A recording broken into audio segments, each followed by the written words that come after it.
Was that all lie? Did it fall for your lie? How is this so easy for you? How are you moving on so fine? I'm still stuck here wondering, did I ever cross the line? Love so thin, like cold pain. You can just You're probably wondering why I have a saw inside my car and I'm currently taking the dash apart. Well, I have an answer for you. I'm sure I've said this multiple times over, but if you haven't already heard me say it, I'm obsessed with the little details when it comes to a car. Things that people probably won't notice, but you notice because you own the car kind of thing. So look at this little wire, right? There's a wire for my airlift controller that is just kind of hanging there and tucked kind of ugly, right? And I'm looking at that all the time because I'm driving the car. So what I thought about doing, kind of similar to my access port, I was over the wire that was just going through right here, right? So I wanted to make it look a little bit cleaner. So what I decided I'm going to do is I'm going to take this little thing out, right? I'm taking this out and I'm just going to cut a little notch right here so that I'm able to tuck the wire in, and instead of the wire you being able to see it like that, you're just going to see it come out a little bit and then tuck all clean behind there. I'm telling you guys, it's the little things that count. And also I'm just kind of bored. Anyway, what's going on, guys? Welcome back to another video. Today's video is going to be a pretty good one. I had someone comment on one of my last videos saying, can you go over the kind of like little quirks and like little things that are kind of cool or fun or interesting about owning your car? I was like, oh, that's a pretty good idea. So what I'm gonna do is go over the things of kind of how it's like or what it's like owning a 400 horsepower WRX, what it's kind of like if you were to daily drive it, and just kind of little like insider things that you guys might not know or you're interested to kind of see what it's like to own one of these. So I'm basically just gonna take you around just a normal day, and we'll see what happens. So maybe we'll end up going like downtown Santa Cruz, getting some reactions, because this car does get like some pretty good reactions of just like random people like going like downtown to like a populated area, also just kind of driving it every day kind of thing. I'm just gonna go over some basic things on what it's like to actually own this car. So I'm gonna go ahead, finish up this little project, and I'll show you what it looks like when it's done. I'm also gonna clean this thing because it's pretty dang dirty, and it did rain the last couple of days, so I got a bunch of watermarks and stuff. So I'm gonna get straight into it. I'll show you guys what this looks like when I'm done.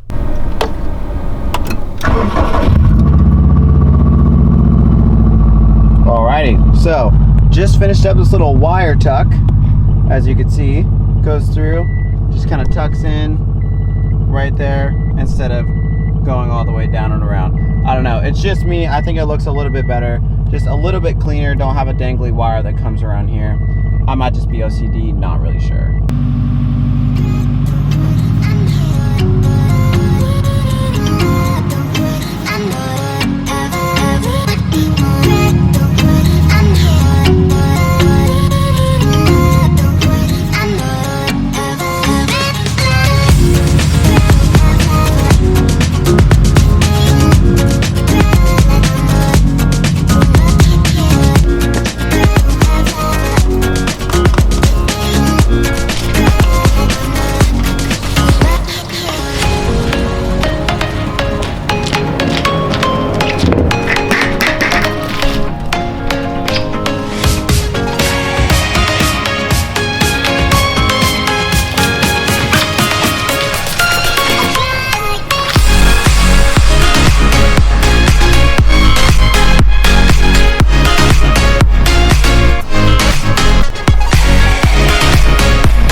All finished up finally with washing the whip.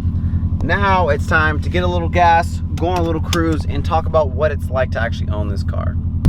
So I realized I actually want to start off this little review or overview of owning this car with the fact that reverse is so loud, and specific to Subarus on the 5-speed is actually like pretty hard to get into, which is like a known thing if you didn't know that. if you didn't know that before, it's always kind of harder. Really, any Subaru with the 5-speed, it's hard to get in reverse for whatever reason. I mean, it is a straight cut gear, so that doesn't make sense. And also, like, with the pitch, the noise it makes, just watch. So loud, especially if you're in like some sort of like alleyway, or when I go out of my driveway, it's really loud because it kind of amplifies the sound. That's number one of owning this car, and it really stood out to me how pronounced and loud it is. I know it's pretty common to have a straight cut gear for a reverse. It's not specific to Subaru, but that's just one thing that I wanted to point out if you didn't know how loud that thing was. Well, now that I'm here, let's talk about gas. Gas honestly didn't really change for me too much, or not so much that I actually noticed with increasing my power. Honestly, kind of the same.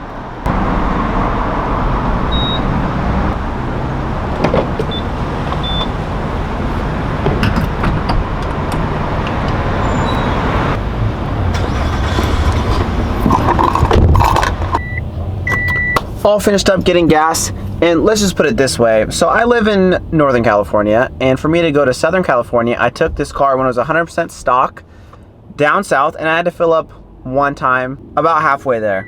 And honestly, I did the same thing when I went to Subifest. I almost filled up at the same exact distance gas station going down there, so I didn't really notice a huge difference. I'm only right now I'm on 91 octane. I'm on a 91 octane tune, so I'm sure if I was on like an 85 tune at this right around horsepower, my gas mileage would suffer, because obviously you use a lot more. But honestly, 91, haven't really noticed that big of a difference. If anything, of course, it's always going to be kind of how you drive it, and obviously with having more power, you're going to drive it more aggressively. I would say if anything, that's kind of what's changing your gas mileage, not necessarily the power. I could be wrong, but I honestly just haven't really noticed. Hopefully my camera does not fall. I'll be very, very upset. But I feel like another interesting kind of thing that people don't really think about before owning a car like this, I would say. Not saying my car is like anything super crazy, like I know there's absolutely epic builds out there, but just having a car that definitely stands out among like just normal cars is the attention that you get. So I'm gonna cruise through my hometown, which is Santa Cruz. I'm gonna cruise through downtown, and I'm just gonna count the number of people I see turn their head. I'm not saying I'm breaking necks, but it's honestly not that busy, but I'm just gonna count. I just wanna see. Like, I'm not gonna try to be loud or anything, but let's see. We got one. We got two. Oh God, this guy might watch the vids, I'm not really sure. He's excited. Okay, we got two. I'm considering that three. Honestly, there's not that many people out, but I think you kind of get the gist of it. It definitely, I think he's taking a picture. I think you guys kind of get the point. It does draw like attention. Not saying, you know, I do like it, I do appreciate it, but sometimes it could draw like is that 4? Okay, I think that's 4. It could draw like the wrong attention, which is kind of what I'm trying to get my point across.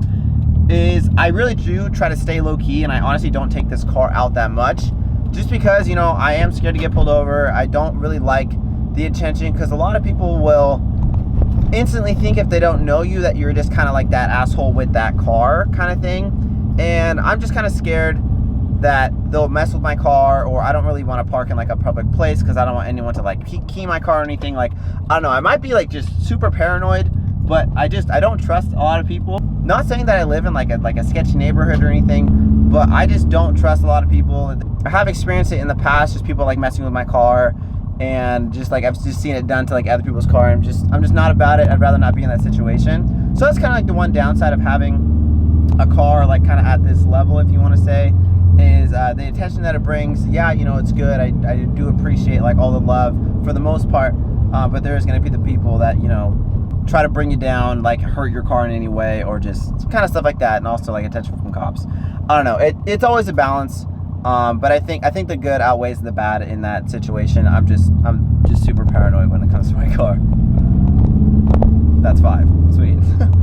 Now that we went over the bad or the not so good, and kind of like the boring information like gas mileage and stuff like that, let's talk about the good stuff. What's good about owning a 400 horsepower WRX?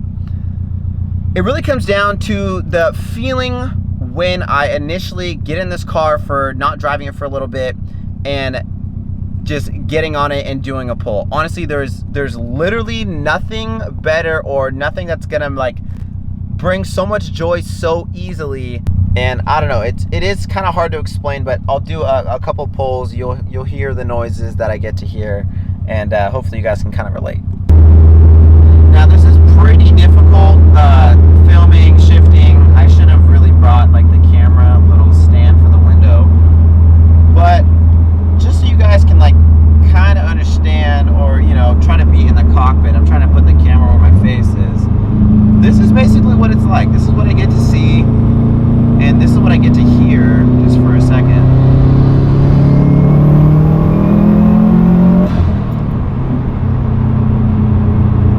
It does make good noises. It definitely does make good noises.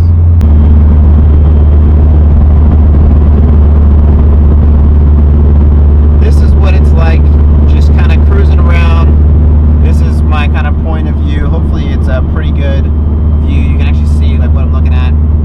Gauges I get to look at. This is basically what it's like. Driving it, cruising it. It honestly is really nice.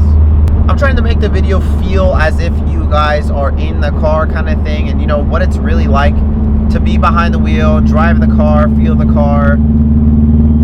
I wish I really did have like a larger vocabulary to describe the way it kind of feels, but it just feels good. It really does just feel good. Like it's at a power level where I'm very happy with it.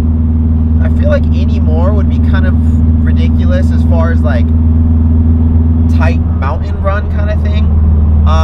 Because like third gear, I mean, it does so well. Like my skill level just is not there to handle that much power anymore. So right around like the 400 range, I mean, I do have like 388 to be exact, because I know a lot of people get upset when I say 400. But I mean, right around that range, I mean, the power level's great. It feels really good because it is all-wheel drive. I mean, I really don't have any complaints besides me stressing out. That's obviously a personal problem. That probably won't be a problem for you guys, but I'm seriously just a stress case. I don't know what to do about it. It's just my personality, I guess. But that's really the only downside of owning a 400 horsepower WRX. I mean, nothing has really popped up. You know, I mean, a Subaru is a Subaru. You never really know. Apparently, that's what everyone always says. But, you know, I guess you just... I take care of my car very well. As you guys know, I'm very, like, OCD, ACD, freaking ABCD. I don't even know what the terminology is, but I'm always going over things. I'm always checking things, making sure everything's running good. So maybe that's just another tip is, you know, always check up on your stuff, always take care of it, and it should treat you right. I just pulled up to potentially one of the sickest photo shoot spots I've ever encountered. No, this is exactly where I brought my bug-eye wagon and I did like a drift in the dirt, or a little 180 turn in the dirt. But I really wanted to bring the Hawkeye to this exact spot, and I'll show you why.